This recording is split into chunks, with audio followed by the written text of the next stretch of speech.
નકલી આયુષ્માન કાર્ડ મામલે ઈડીના 4 રાજ્યોમાં 19 સ્થળે દરોડા, કોંગ્રેસ 2 નેતાના ઘરે પણ તપાસ। એન્ફોર્સમેન્ટ ડાયરેક્ટોરેટે નકલી આયુષ્માન આઈડી કાર્ડ બનાવવા મામલે મોટી કાર્યવાહી કરી છે। ઈડીએ 4 રાજ્યોમાં 19 સ્થળોએ દરોડા પાડ્યા છે। આ યોજના મામલે ઈડીએ દિલ્હી, ચંદીગઢ, પંજાબ, હિમાચલ પ્રદેશના કાંગડા, ઉના, શિમલા, મંડી, કુલ્લુમાં 19 સ્થળોએ તપાસ શરૂ કરી છે। બાકી બિહારી હોસ્પિટલ, ફોર્ટિસ હોસ્પિટલ સહિત ઘણી હોસ્પિટલો દ્વારા નકલી આઈડી કાર્ડ પર મેડિકલ બિલ બનાવાયા છે, જેના કારણે સરકારી તિજોરી અને લોકોને નુકસાન થયું છે। આ છેતરપિંડી મામલે હિમાચલ પ્રદેશના 2 કોંગ્રેસ નેતાઓના નામ સામે આવ્યા છે।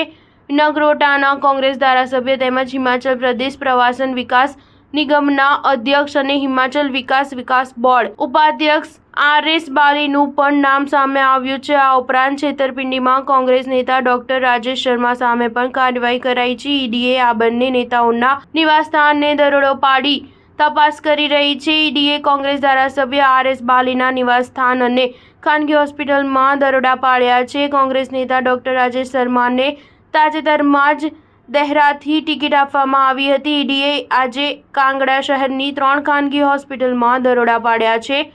આ દરમિયાન ઈડીએ હોસ્પિટલમાં ઘણા રેકોર્ડની તપાસ કરી છે। આ છેતરપિંડી મામલે એવી પણ માહિતી સામે આવી છે કે ઈડીના રડારમાં ઘણા નેતાઓ છે, જેના કારણે હિમાચલમાં સતત દરોડા પાડવામાં આવી રહ્યા છે। મળતા અહેવાલો મુજબ ઈડીના અધિકારીઓ અને CRPFની ટીમ આજે સવારે જ પંજાબના નંબરના વાહનમાં કાંગડા પહોંચી હતી અને ટીમોએ એક સાથે 3 હોસ્પિટલમાં દરોડા પાડી તપાસ શરૂ કરી છે। સ્ટાર ન્યૂઝ 7 હંમેશા સચ્ચાઈની સાથે।